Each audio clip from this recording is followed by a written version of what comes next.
जब रावण ने सीता का किया अपहरण, लक्ष्मण के जाने के पश्चात रावण को अवसर मिल गया। वह ब्राह्मण भिक्षु का वेश धारण कर रावण सीता के पास आया और बोला, हे सुंदरी, तुम कोई वन देवी हो या लक्ष्मी अथवा कामदेव की प्रिया स्वयं रहती हो। इस पृथ्वी पर तो मैं तुम्हारे जैसी रूपवती लावण्यमय युवती मैंने आज तक इस संसार में नहीं देखा है। तुम कौन हो, किसकी कन्या हो और इस वन में किस लिए निवास कर रही हो?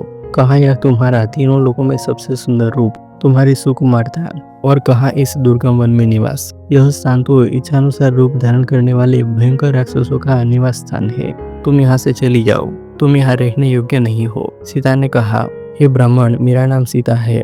मैं मिथिला नरेश जनक की पुत्री और अयोध्यापति दशरथ के ज्येष्ठ पुत्र श्री रामचंद्र की पत्नी हूँ। पिता की आज्ञा से मेरे पति अपने भाई भरत को अयोध्या का राज्य देकर 14 वन के लिए वनवास कर रहे हैं।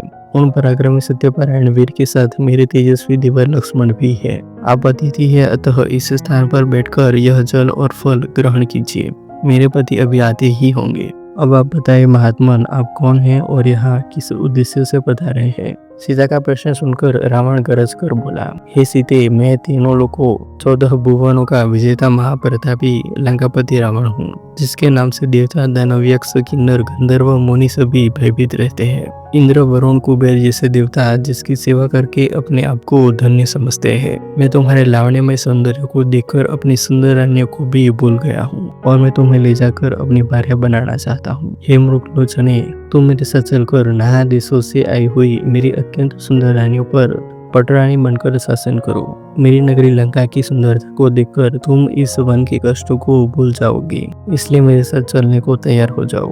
रावण का निष्ठापूर्ण प्रस्ताव सुनकर सीता क्रुद्ध स्वर में बोली, हे अधम राक्षस, तुम परम तेजस्वी, अद्भुत, पराक्रमी और महान योद्धा रामचंद्र के पराक्रम को नहीं जानते, इसलिए तुम मेरे सम्मुख यह कुत्सित प्रस्ताव रखने का दुस्साहस कर रहे हो। अरे मूर्ख, क्या तू वनराज सिंह के मुख में से उसके दांत उखाड़ना चाहता है? तेरे सिर पर काल नाच रहा है, इसलिए तू यह घृणित प्रस्ताव लेकर यहाँ आया है। तेरी मृत्यु ही तुझे यहाँ लेकर आई है। सीता के अपमानजनक वाक्य सुनकर रावण के अत्यंत कुपित हो गया।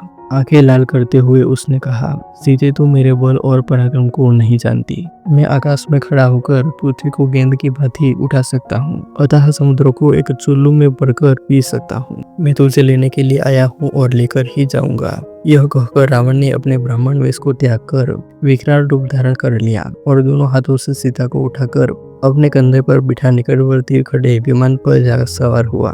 इस प्रकार अप्रत्याशित रूप से पकड़े जाने पर सीता ने हा राम कहते हुए स्वयं को रावण के हाथों से छुड़ाने का प्रयास किया, परंतु बलवान रावण के सामने उनकी एक न चली। उसने उन्हें बांधकर विमान में एक और डाल दिया और तीव्र गति से लंका की ओर चल पड़ा। सीता निरंतर विलाप किए जा रही थी, हाराम, पापी रावण मुझे लिए जा रहा है। हे लक्ष्मण, तुम कहाँ हो? तुम्हारी बलवान भुजाएं इस समय इस दुष्ट से मेरी रक्षा क्यों नहीं करती?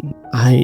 इस प्रकार विलाप करती हुई सीता ने मार्ग में खड़े जटायु को देखा। जटायु को देखते ही सीता चिल्लाई, हे आर्य जटायु, देखो, लंका का यह दुष्ट राजा रावण मेरा अपहरण करके लिए जा रहा है। इस नराधम से आप मेरी रक्षा करने में आप असमर्थ है, क्योंकि यह बलवान है और अनेक युद्धों में विजय पाने के कारण इसका दुस्साहस बढ़ा हुआ है।